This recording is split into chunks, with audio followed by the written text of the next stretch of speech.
બનાસકાંઠા જિલ્લાના પાલનપુર તાલુકાના ચંડીસર ગામેથી પસાર થઈ રહેલી એક અબોલ જીવ ભરેલી ટ્રકને રોકાવા જતા જીવદયા પ્રેમીઓ પર ટોળા દ્વારા હુમલાનો પ્રયાસ હાથ ધરવામાં આવ્યો હતો જો કે તેના કારણે ઉત્તેજના પ્રસરી જવા પામી હતી। આ બનાવની જાણ ગઢ પોલીસ મથકે થતાં જ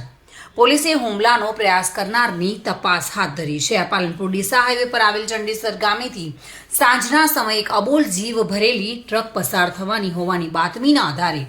જીવદયા પ્રેમી રાહુલ ઠાકોર તેમની ટીમ સાથે દોડી આવી બાતમીવાળી ટ્રકને ઊભી રાખતા લાકડી અને ધોકા જેવા હથિયારો સાથે ટોળું ધસી આવ્યો હતો અને જીવદયા પ્રેમીઓ સાથે ટ્રક રોકાવા બદલ રકઝક કરી તેમના પર હુમલાનો પ્રયાસ કરતા ઉત્તેજના પ્રસરી જવા પામી હતી। જો કે આ ટોળાએ પશુઓ ભરેલી ટ્રકને રવાના કરાવી દેતા જીવદયા પ્રેમી રાહુલ ઠાકોરે બનાવ અંગે ગઢ પોલીસ મથકે લેખિત રજૂઆત કરતા પોલીસે બનાવની તપાસ હાથ ધરી છે।